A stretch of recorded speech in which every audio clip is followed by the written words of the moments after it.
बिस्मिल्लाहिर्रहमानिर्रहीम। अस्सलाम वालेकुम। आज हम series and parallel combination of the capacitor को डिस्कस करेंगे। लास्ट वीडियो में हमने सिलेंड्रिकल और स्फेरिकल प्लेट कैपेसिटर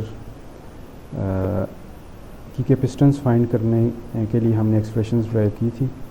अभी हम जो बात करेंगे वो हम ये देखेंगे कि अगर हमारे पास दो या दो से ज़्यादा कैपेसिटर सीरीज़ में या पैरेलल में एक दूसरे के साथ कंबाइन होंगे तो उस केस में हमारे पास जो उनकी कैपेसिटेंस होगी उसके ऊपर हमारे पास क्या इफ़ेक्ट होगा। इन कॉम्बिनेशंस को स्टार्ट करने से पहले हमारे पास कुछ इस तरह की चीज़ें हैं कि हमारे पास अगर हम किसी भी सर्किट को ड्रा करना चाहें तो उस सर्किट को सिंप्लीफाइड अंदाज में ड्रा करने के लिए हम कुछ इस तरह के सिंबल्स को यूज़ करेंगे। हमारे पास जो इस तरह का ये सिंबल होगा ये हमारे पास कैपेसिटर का सिंबल होगा, और ये हमारे पास जो सिंबल है ये हमारे पास बैटरी का सिंबल होगा, और ये हमारे पास स्विच होगा जो कि ओपन होगा, और ये क्लोज स्विच के लिए हमारे पास सर्किट सिंबल होगा। और इन द सेम वे जो वायर्स होंगी उनको हम स्ट्रेट लाइन के ज़रिए रिप्रेजेंट करेंगे। तो इस तरह हम किसी भी सर्किट को ड्रा करेंगे। सो स्टार्ट करते हैं। सबसे पहले अगर हम 26.7 इक्वेशन को देखें तो हमारे पास ये जो हमारे पास फिगर है इसमें हम ये देखेंगे कि हमारे पास जो कैपेसिटर्स हैं वो पैरेलल में मौजूद हैं। तो इनको अगर हम गौर से देखें तो हमारे पास ये जो तमाम की तमाम जो दोनों असल में लेफ़्ट प्लेट्स हैं वो पॉजिटिव के साथ कनेक्टेड हैं, जो हमारे पास राइट प्लेट्स हैं वो हमारे पास negative of the terminal of a battery connected हैं।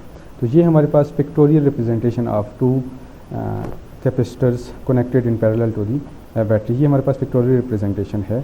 और इसी को पिक्टोरियल रिप्रेजेंटेशन को अगर आप सिंबॉलिक सर्किट डायग्राम के तौर पे हम लेना चाहें तो ये हमारे पास ये इस कैपेसिटर को हमने इस तरह से ड्रा कर दिया, दूसरे कैपेसिटर को कुछ इस तरह से, और हमारे पास ये बैटरी को हमने इनके सिंबल्स के तौर पे, और ये हमारे पास सर्किट डायग्राम है जो हमारे पास यहाँ पे शो हो रही है सर्किट डायग्राम। और उसके बाद ये हमारे पास एक और सर्किट डायग्राम है कि अगर आप ये चाह रहे हैं कि आपने ये दो कैपेसिटर्स यूज़ किए हैं तो इनकी जगह अगर आपने एक ही कैपेसिटर यूज़ करना है तो वो हमारे पास इक्विवेलेंट कैपेसिटर होगा, और उसकी जो कैपेसिटेंस होगी वो इक्विवेलेंट कैपेसिटेंस होगी। और इन case of parallel combination of the capacitor वो हमारे पास C1 + C2 इनकी कैपेसिटेंस को अगर आप ऐड कर देंगे तो वो एक ही कैपेसिटर जो बनेगा उतनी कैपेसिटेंस का अगर आप लगा लेते हैं तो इन दो का काम वो वहाँ पे कर सकता है।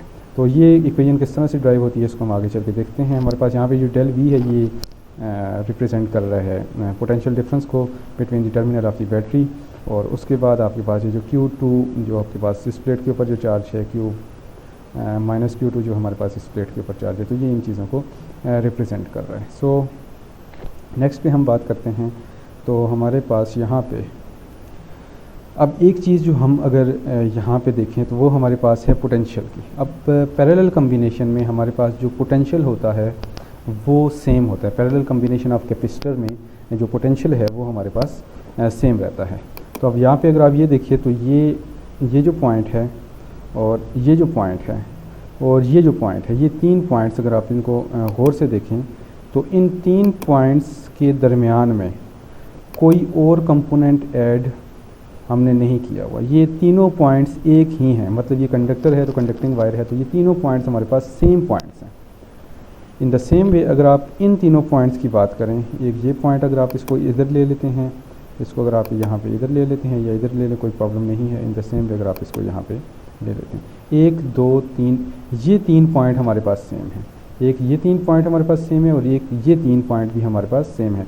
अब ये है कि इनका सेम होने का मतलब ये है कि अगर आपने वोल्ट मीटर यूज़ करना है तो आप उस वोल्ट मीटर को यहाँ पे रख के रीडिंग लें, यहाँ पे रख के रीडिंग लें या यहाँ पे रख के रीडिंग लें, तो आपकी जो रीडिंग आएगी वो सेम आएगी, क्योंकि इस पॉइंट के दरमियान और इस पॉइंट के दरमियान में कोई भी और कंपोनेंट ऐड हमारे पास यहाँ पे मौजूद नहीं है जिसकी वजह से कोई पोटेंशियल ड्रॉप होगा।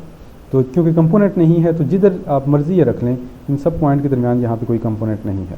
लेकिन अगर आप यहाँ इस पॉइंट को देखें और इस पॉइंट को, इन दो पॉइंट्स को देखें तो इनके दरमियान बैटरी मौजूद है, तो इनके दरमियान पोटेंशियल ड्रॉप डेफिनेटली होगा।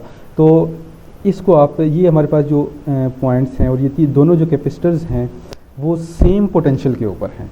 मतलब ये जो डेल V1 है वो और डेल V2 जो है वो हमारे पास सेम है और वो डेल V के इक्वल है। मतलब कि अगर आप यहाँ पे रख के और यहाँ पे रख के एक पोटेंशियल मेजर करना चाह रहे हैं, इन दो पॉइंट्स के ऊपर अगर आप पोटेंशियल मेजर कर रहे हैं और वो पोटेंशियल आप यहाँ इन दोनों पॉइंट्स के ऊपर मेजर कर रहे हैं या इन दोनों पॉइंट्स के ऊपर मेजर कर रहे हैं, तो आप ये देखिए कि कुछ भी नहीं, सच ये पॉइंट भी सेम है, ये पॉइंट और ये पॉइंट, ये तीनों पॉइंट सेम है, सेम है, ये तीनों पॉइंट सेम है, तो हमारे पास पोटेंशियल की वैल्यू बराबर ही आएगी। तो हम ये कहते हैं कि पैरेलल कम्बिनेशन में हमारे पास जो पोटेंशियल है वो इक्वल होता है। सो V1 V2 के बराबर होगा, डेल V1 डेल V2 के बराबर होगा और वो डेल V के इक्वल हमारे पास होगा। अब ये है कि हमारे पास पोटेंशियल तो इक्वल है, लेकिन जो चार्ज स्टोर होगा वो हमारे पास डिपेंड करता है कि हमारे पास कितनी इसकी कैपेसिटेंस है। क्योंकि अगर हम बात करें Q is equal to C V, और अगर आपके पास ये लेट से कि V की वैल्यू पहले कैपेसिटर के लिए 2 है और दूसरे कैपेसिटर के लिए लेट से कि V की वैल्यू भी 2 ही रहेगी, अभी हमने ये बात कर दी।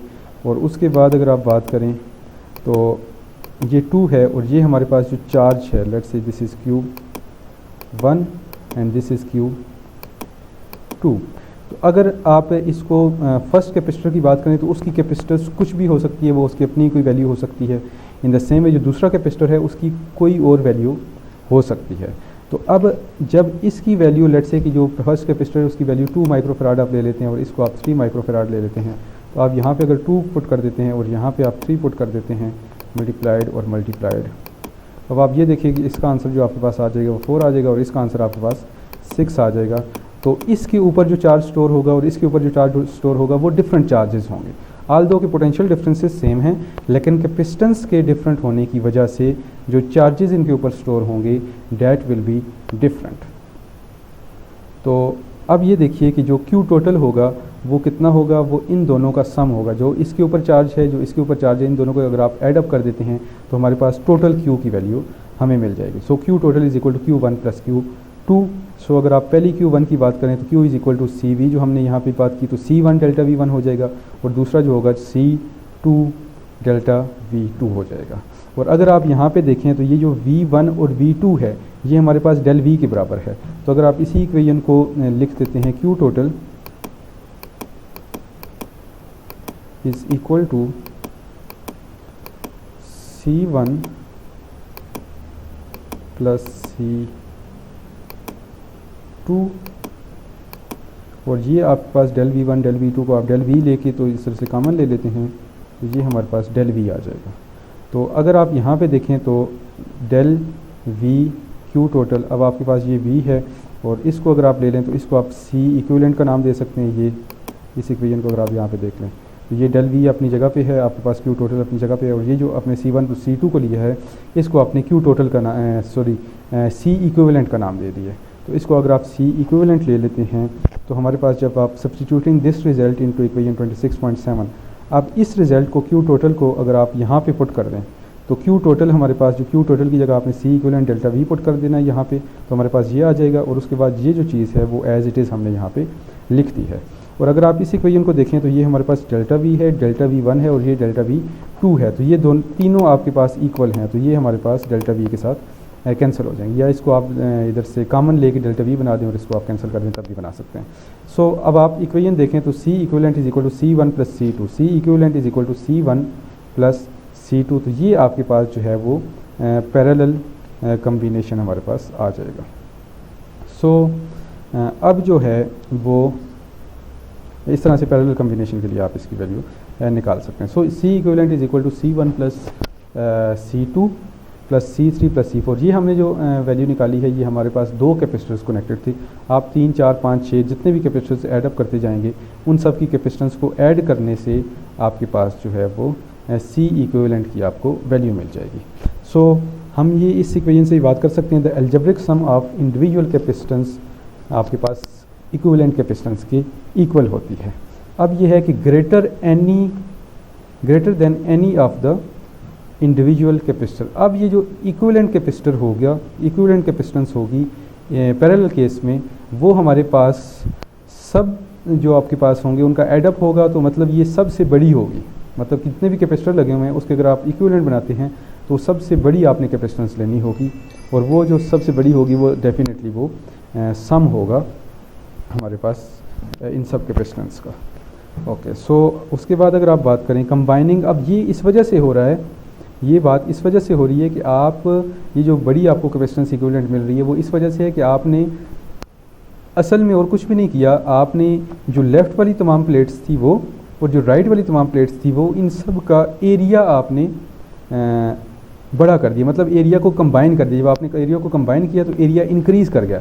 जब एरिया इंक्रीज़ करेगा तो आपके पास कैपेसिटेंस भी इंक्रीज़ कर जाएगी। ये हमने इससे पहले ऊपर हमने एक इक्वेशन में देखा था कि एरिया के ऊपर और ज्योमेट्रिक फैक्टर के ऊपर ऑब्वियसली ये डायरेक्टली डिपेंड करती है। तो एरिया को इंक्रीज़ किया, तो एरिया को इंक्रीज़ करने से जो आपके पास जो पैरेलल प्लेट कैपेसिटर्स होते हैं उनका जो कैपेसिटेंस होती है वो इंक्रीज़ कर जाती है।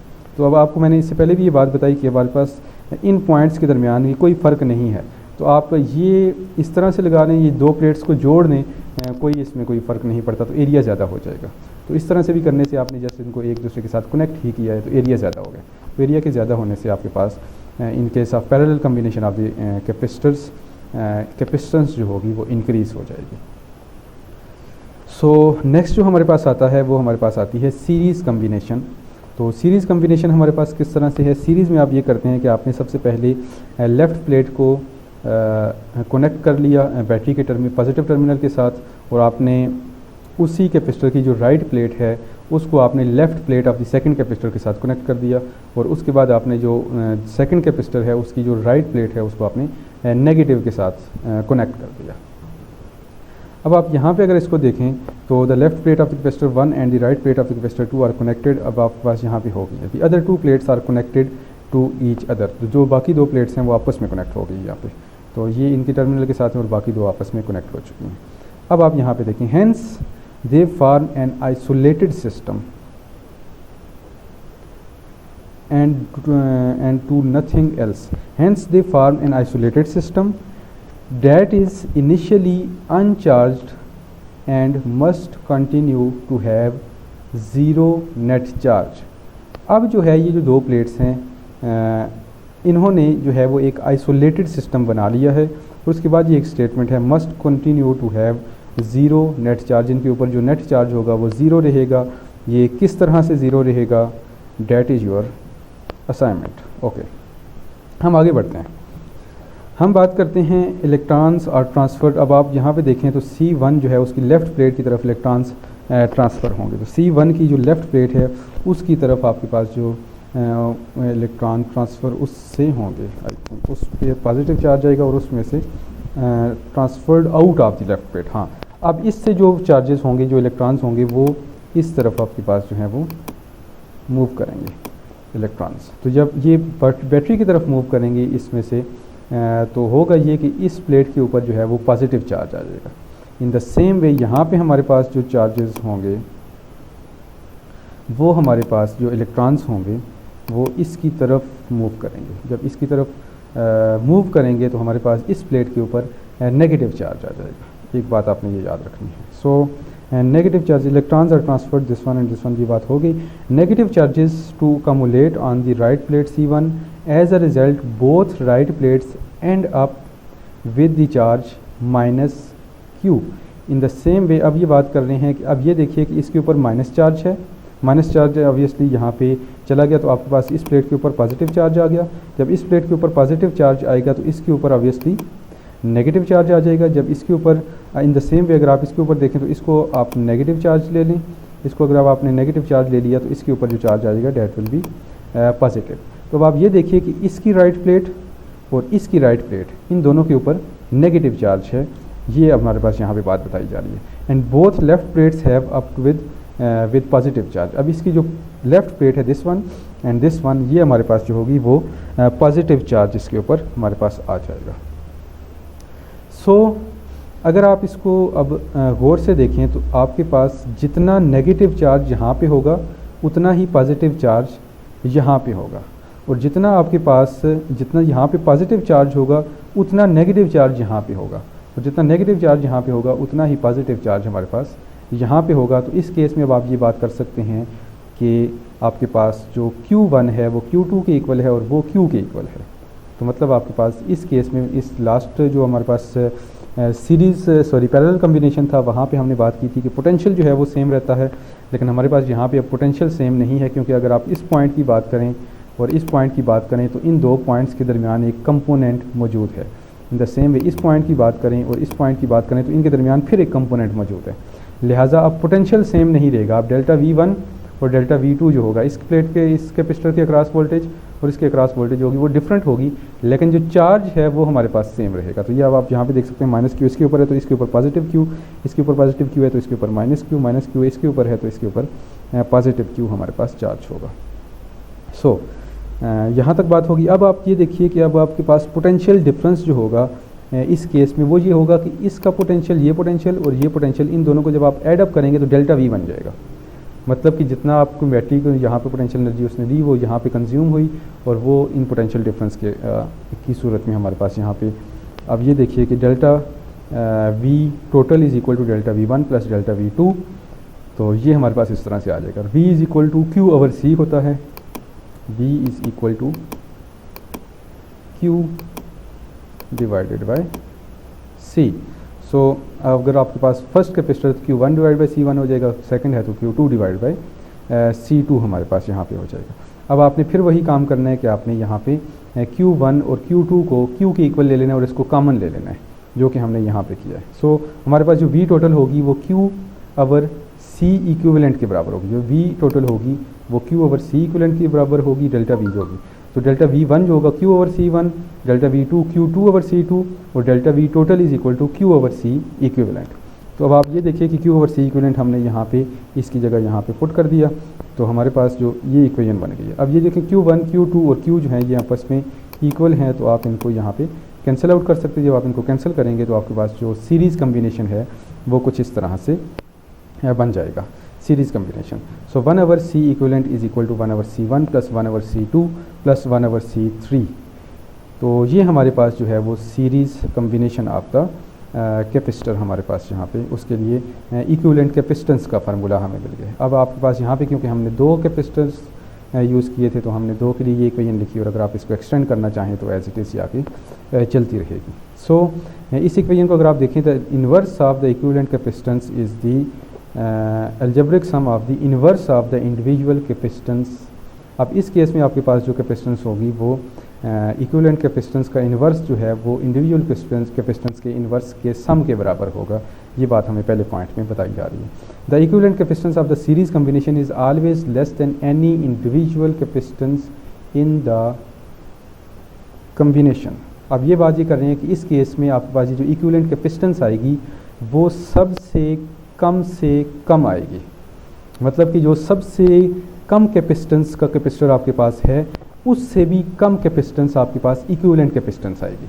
इसी तरह से अगर आप बात करें सीरीज़ कम्बिनेशन पैरेलल कम्बिनेशन की, तो उसमें सबसे ग्रेटर जो कैपेसिटर है जो सबसे ग्रेटर कैपेसिटेंस का जो कैपेसिटर है उससे भी ग्रेटर आपकी आएगी इक्विवेलेंट कैपेसिटेंस। तो पैरेलल कम्बिनेशन में जो इक्विवेलेंट कैपेसिटेंस होती है वो सबसे बड़ी कैपेसिटेंस होती है, और सीरीज़ कम्बिनेशन में जो इक्विवेलेंट कैपेसिटेंस होती है वो सबसे छोटी कैपेसिटेंस होती है। तो इसको इस तरह से आप याद रख सकते हैं। उसके बाद आपके पास two capacitors are identical, they can be connected in series और in parallel if you want to the smallest equivalent capacitance for the combination. How should you connect them in series, in parallel, either way because both combinations have the same capacitance। तो ये आपके पास assignment के तौर पे आप इस question को ले लें और उसके बाद देखें कि आप किस तरह से इसको सॉल्व कर सकते हैं। उसके बाद अगर आप बात करें तो आपके पास ये एक एग्जांपल है, इसमें जस्ट कैपेसिटर्स की वैल्यू दी हुई है और उसके बाद आपने इक्विवेलेंट कैपेसिटेंस फाइंड करनी है। इसको जस्ट आप अपनी प्रैक्टिस के लिए कर सकते हैं, असाइनमेंट के तौर पे आप इसको नहीं लेंगे, जस्ट आप इसको कैपेसिटेंस के लिए करेंगे।